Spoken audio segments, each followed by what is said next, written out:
You know, a wise man once said, "He who has hole in pocket feel cocky." Sun Tzu was a wise man, but he died as well. Moral of the story is, nobody is immortal, and you should always use protection. Yeah, I had this whole video planned out, you know, a regular pre-built to gaming PC video, but it doesn't work. I did not check to see if a GPU fits on the motherboard. So I did the entire video and then I came to putting the GPU in the system and nada. But I still need a video this week, so enjoy my suffering. Today I'm going to be turning this hunk of metal into a fully fledged gaming PC. Everyone has some kind of old desktop laying around in their house somewhere. And as long as it isn't more than a decade old, it can actually run most modern games pretty well. With some upgrades, that is. So let's take a closer look at this thing. Now you can't just use any old workstation. Your Nana's forgotten dust box with a dual core or Pentium is not gonna cut it here. You're gonna need at least a 3rd or 4th generation Intel i5 or i7 processor, since those are decent. Now ideally you'd want an 8th generation Intel processor or above, but money doesn't grow on trees, folks. I did get lucky, however, with this pretty little HP Pavilion I stole off of some homeless guy. It's got a 7th gen Intel processor, which is alright, but more importantly, it has a regular 24-pin connector, so we don't need any weird Chinese adapters to upgrade its power supply. Now sure, you could keep its current power supply, but that heavily limits what GPU we can put in here, since those require quite some power. So let's start with what you're gonna need. Of course, first, you're gonna need an old desktop, preferably something from the last 10 years. Obviously, we also need a screwdriver, some thermal paste, and something sharp for cutting like scissors. Alright, Future Bennett here. You're also gonna need a flathead screwdriver, but anything flat and thin will work. Next, we're gonna need some RAM. We want at least 16 gigabytes in our system, so the amount depends on how much is already in the PC. We also want a new power supply with at least 2 6+2 pin power connectors, so we can stick a powerful graphics card in here. If you don't know what wattage PSU you need, try a wattage calculator website.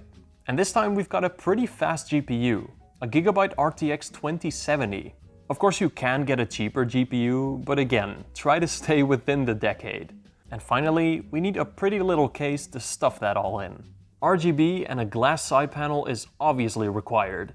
Of course, you can just stick a low-power GPU into a pre-built PC and call it a day, but I like my PC sexy, damn it! So I'm gonna dress it up and make it all pretty. Let's start by opening this thing up and seeing what we can salvage from it.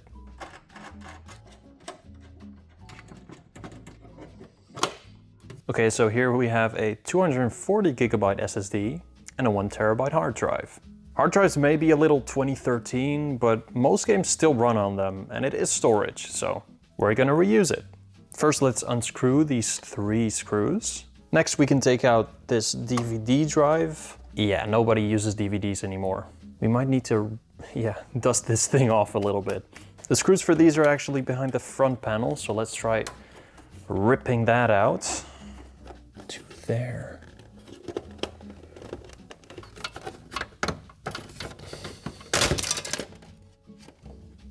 Okay, yeah, so brute force, because there's a bunch of screws at the front panel here, which we need to unscrew, so it's good that we ripped it out. Oh, Jesus. I think we found some new diseases or something. I'm not gonna touch that. We're just gonna unscrew everything on the front panel here, so that we don't have to come back to this side. Look at that, by the way. SD card slot, even USB-C at the front panel. This is a pretty good guy. And everything should, everything should come free now. Can I slot it out or something?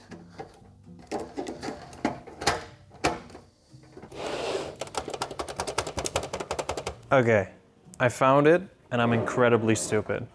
There's a little latch here that you can press, And the thing just fucking comes out. Ah. Oh, yes. Now we have a full view of the motherboard.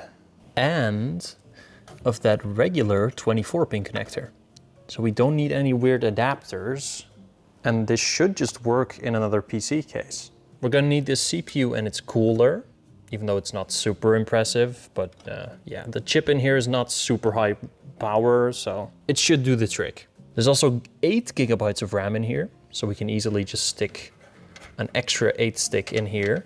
And I actually managed to find the exact same memory stick, which is always great. You should never mix and match random memory sticks because it could cause instability. And it's even got a Wi-Fi card. Look at that. We're gonna be reusing these SATA cables because we're cheap.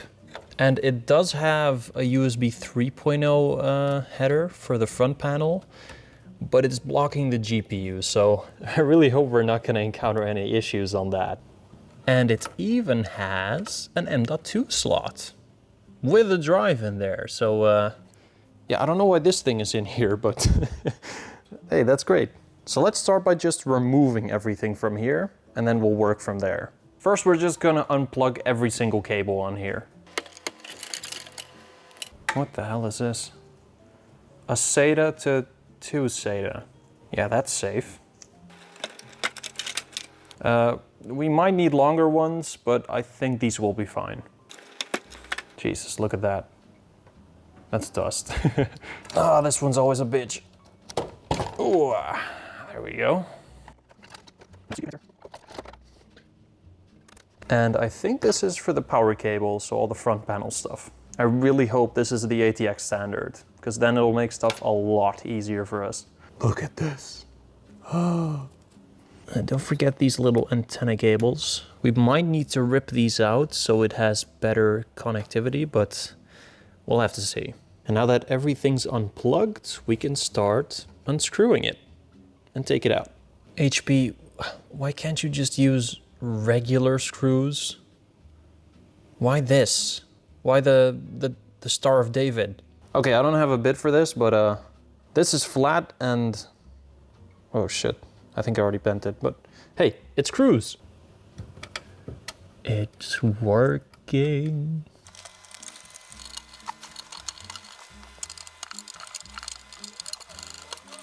Alrighty, all these screws are out and the spoon is only bent a little bit. Yep, it should just come out. And there we have it. That's pretty much everything we're gonna use. Oh, actually, I want to reuse these antenna cables, and they're routed through the front panel there. And if we push that forward, there it is. I don't know what we're gonna do with this yet, but we're gonna take it with us. It's like ripping out someone's cerebral cortex. And that's pretty much it for this guy. The power supply is way too low wattage, so we're not gonna do anything with that. And we might need the rear fan if it gives us error codes, but for now, you are retired. Together with your maybe living organisms. Unfortunately, HP are kind of assholes because the I/O shield is part of the case, so we can't take it out. You could 3D print one yourself or just cut this thing out, but yeah, I'm not gonna do that. Depending on how the rest of the build goes, I might piss on you. Now I took this out of its bracket, but I don't know how this SSD is attached to this hard drive because there's no screw holes anywhere. So like all things in life, brute force might get you there. I think that's glue or something. I don't want to break it. It's like two frogs making love. Alrighty, now that we have the motherboard, we can start upgrading it. So adding RAM, doing some thermal paste stuff, and well, we already have this, which is very nice. Apparently it has these two blocks on the bottom. We'll need to take those out, otherwise it'll interfere with the case. Okay, it's just sticky. Yeah, I'm also gonna... I'm gonna remove some... Oh my god. Look at that. Ooh. Yeah, I'm gonna need to take away some dust from this guy. Let's start with the easy part, the RAM upgrade. Oh shit. Like I said before, it is very smart to have two of the same sticks because different brands, different memory speeds, different clocks can cause instability. So try to have two of the same sticks. Installing RAM is pretty easy. You just click one part down, you click the other part down, you line the RAM up correctly, not the wrong side. Watch the parts here. Click, click, and that's it. HP again with these weird David Starr screws. Why can't you just use Phillips or a flathead or something? Come on, guys. Now we're gonna unscrew the cooler since there's a lot of dust in here and I wanna put some new thermal paste on it since it's probably been sitting still for like 10 years maybe.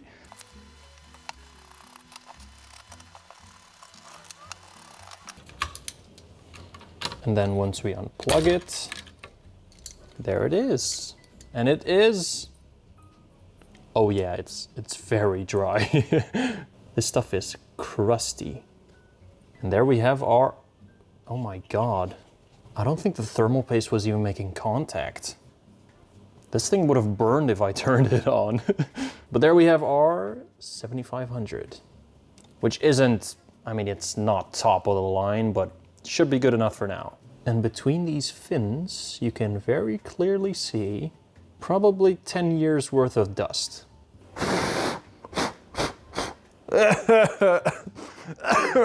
All right, I cleaned it a little bit, but there's some dust really stuck in there. So now let's just scrape this thermal paste off. At this point, I would just buy a new cooler, honestly. They're only like 10 bucks. So, and this is just way too much work for this piece of shit. Oh wow, look. It's very dried up. You should use alcohol for this. All right, now we can put some thermal paste on there. And that should be enough. Maybe even too much, depending on who you ask. And now we can stick the cooler back on here, like so. Plug it back in, screw it in again. Remember, screw in a cross formation. And now the motherboard is done. We can just stick this right into the new case. Let's see what this thing looks like.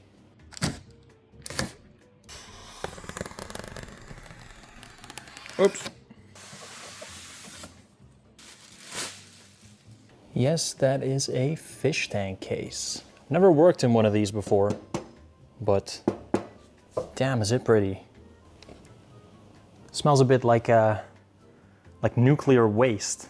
Yeah, that would explain it. I don't actually know how to get this panel off, so maybe the manual will help.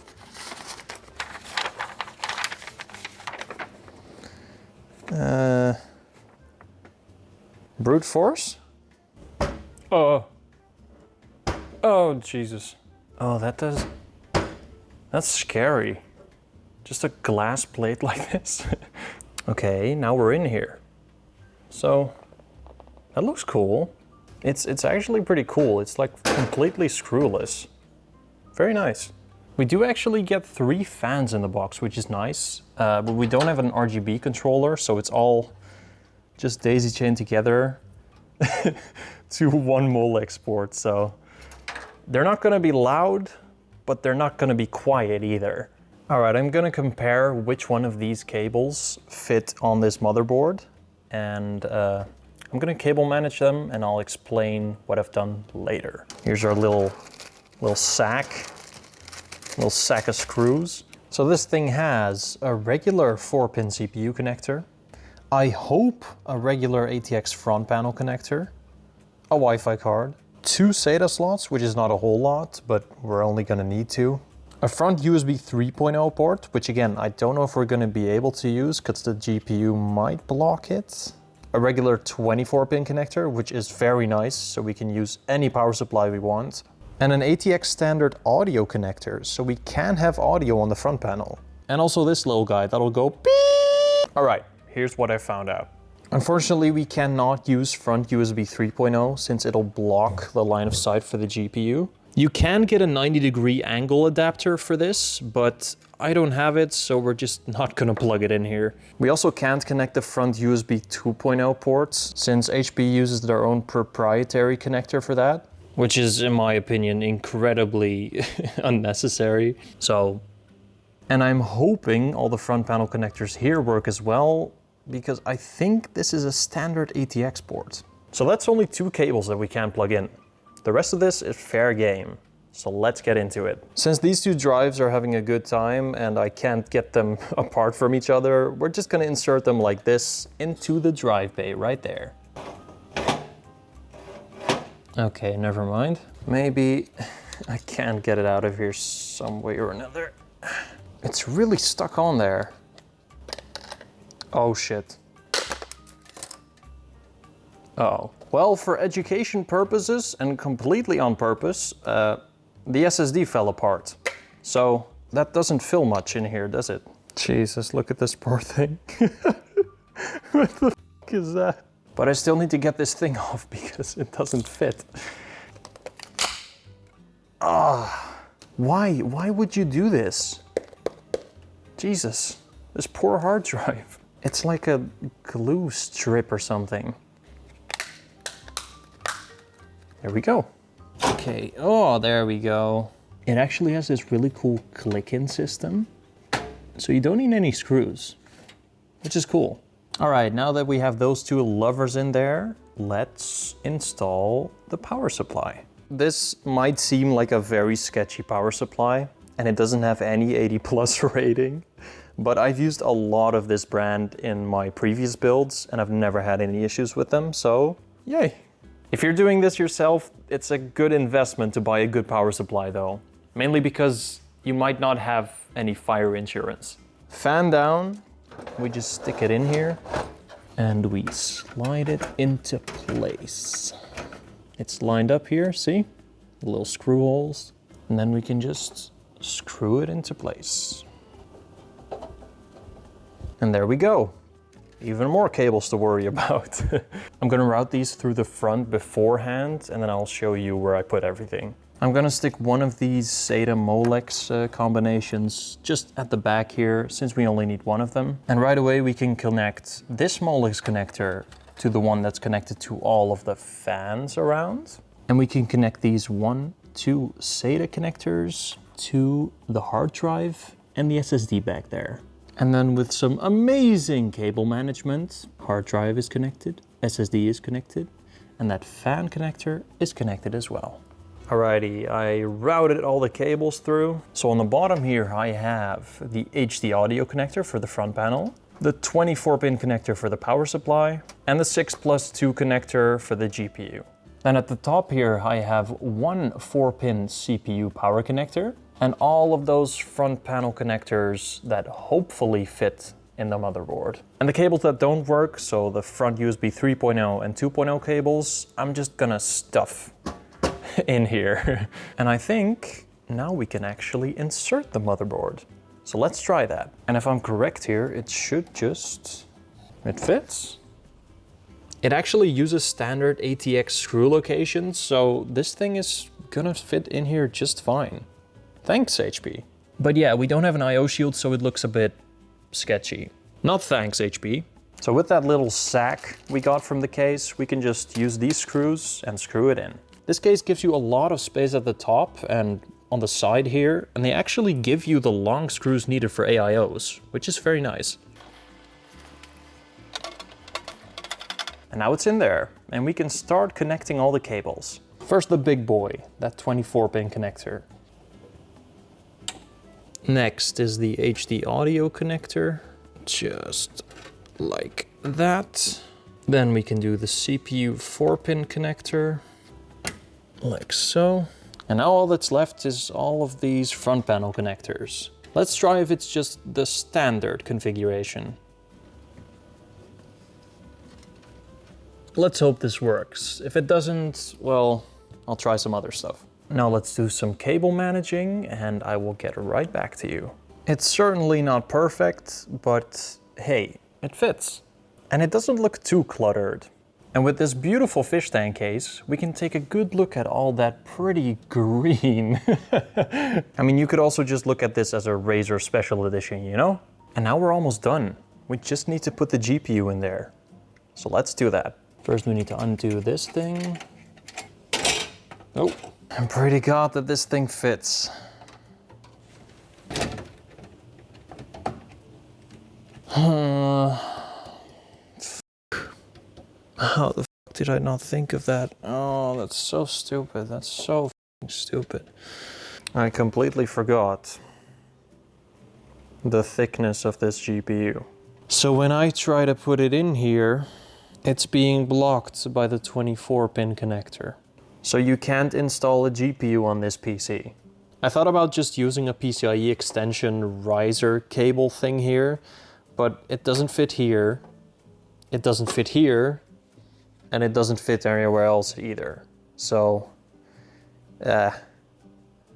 it's kind of screwed.